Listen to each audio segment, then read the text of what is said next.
Another day, another magic finding video. Hope you enjoy. Today's my birthday, so if you could give me one thing, give me 100% watch time so I could maybe make 10 bucks off this video or something. First off, we get us an arachnid's mesh off of Diablo. I had to identify it from Cain since I ran out of scrolls. Then we get us a coronet that could have had some potential, but you know, it is what it is. So close. Then we get us a Raven Lore and Chaos Sanctuary, which is pretty nice. 5 FHR, 29 attack rating, small charm, not bad. Storm Shield. Then we get us a Wolf Howl and Chaos, which will be cool now with that Metamorphosis rune word potentially. Then we get us an attack rating. Damn, I edited it too fast. 35 attack rating with a little bit of lightning damage. 1 point off perfect on the attack rating, so that was kind of a cool little small charm. Maybe if you're an enchantress, sorceress, or something with dual dream. Then we get us an Eth Conquest sword. Wind up rolling it for 1 socket though. Then we get us an Ethereal Shell off of Diablo, which is pretty nice. Mal rune off of Desace. Then we get us a Trang's belt, just randomly.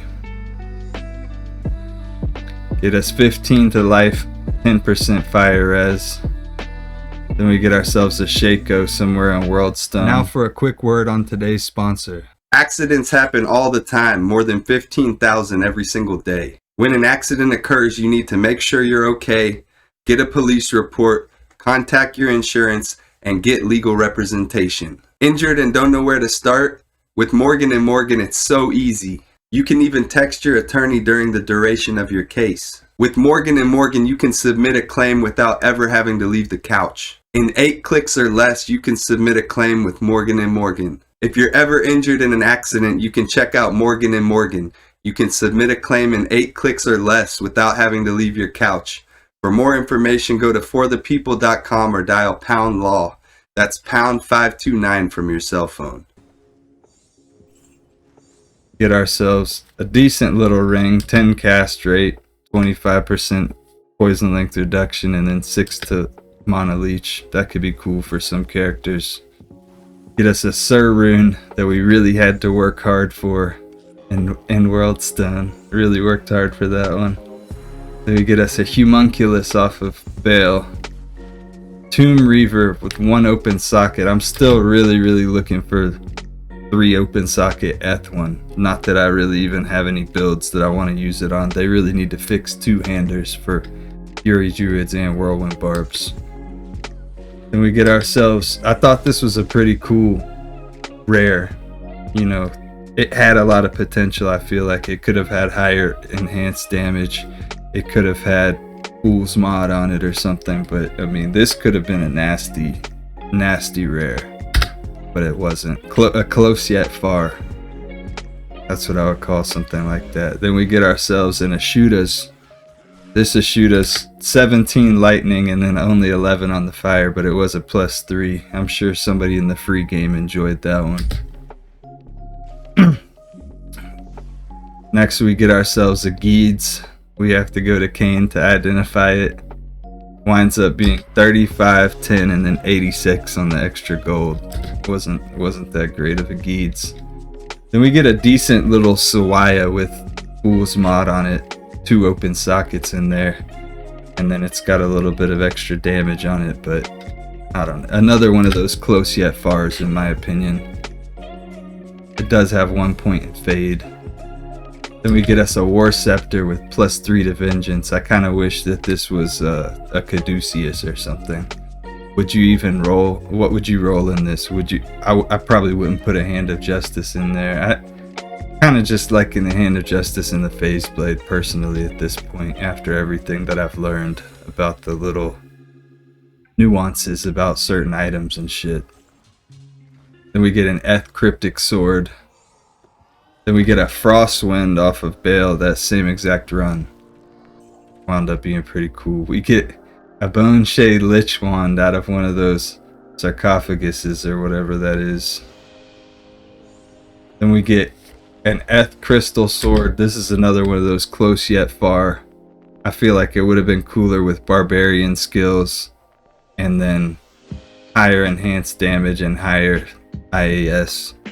Maybe some other stuff as well. It would have been a cool mercenary weapon. But, I mean, even like this, it still could be kind of cool.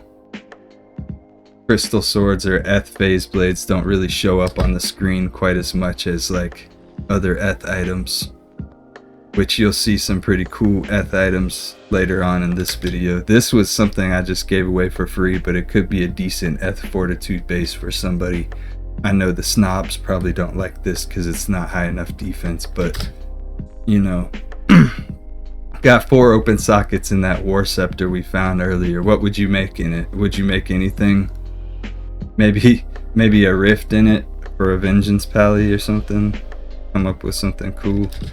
We get a T-Gods off of Diablo. Then we get actually pretty nasty Fire Lizards. Perfect Fire Res. 9 points on perfect on the ED. 9 points off perfect. This is the craziest one of the whole video, because I've been looking for this item for so long, except I wasn't expecting to get it F. We get an FJ mod. I wound up throwing a Zod in it with 3 lightning facets. I think it's going to be cool on my Amazon as well as on my lightning traps, and especially since they're making the negative lightning res now apply to traps as well in this new 2.6 patch coming out. So it's gonna definitely get some play time. I mean, how many people in the world do you think have an FJ mod, let alone have a J mod? The chances of this dropping are just ridiculous in my opinion. You know, one of those things I can't even be mad because it's rarer than a regular J mod. Then we get an Eth Man Catcher. Rolls for only 3 open sockets though. Then we had 1 spirit we needed to re-roll. Finally got a perfect on it literally after like 6 or 7 re-rolls. And we get us a unique Dusk Shroud and Ormus Robe, +3 to telekinesis. Is there even a use in this? I mean, I guess you could maybe use it for your energy shield sorceress or something, but I think that you would want an Ormus that adds to your damage more so than something like this. Let me know though, let me know what you think about that. Then we get us a small charm off of Eldritch, and it's 3, 10, 7. I don't know what the highest is off. I know 32020 is the highest, but in terms of like low levels and stuff like that, I don't think 32020 is low level dueling. I think that's a higher level requirement. Let me know. Get us another T-Gods. Duress of Hate level 3. We get us another Geeds as well. This one's actually pretty nasty. It's literally 4 points off perfect. 1 point off perfect on the gold find, and then 3 points off perfect on the magic find. So pretty nasty little Geeds right there. Then we get us a Herald of Zakarum. And then D-Clone showed up last night. Got a pretty nasty Annihilus. Literally 3 points off perfect.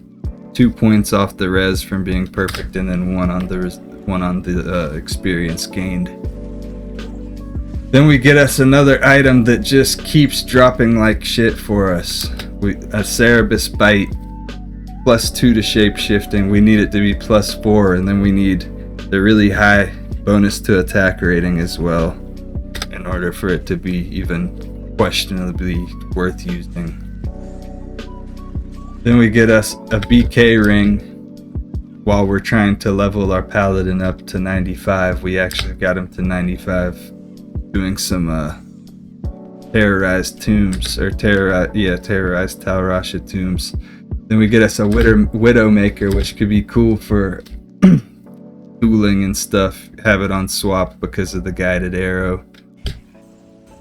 Then I just put this because I usually don't get drops off of Radamant, but he dropped us the Alder's helmet. I dropped probably like 4 or 5 Alder's helmets and armors during the course of this magic finding over the past week or so, but it's usually not an item I try to put in the video that much. Then we get us finally a facet, 5/5 poison, so we got us a perfect poison facet, not too bad. And then for the last drop of the runs, we get us a pair of crafted blood gloves. And these ones actually I thought were cool because they had poison nova charges on them, which could be pretty cool. Probably bad mannered if you did that during dueling, but then again, I don't know. I think that would be kind of like a cool surprise to pull on somebody once you get them down to low health. Hope you enjoyed though. Really consider subscribing, like the video, and thank you so much if you watched the whole way through.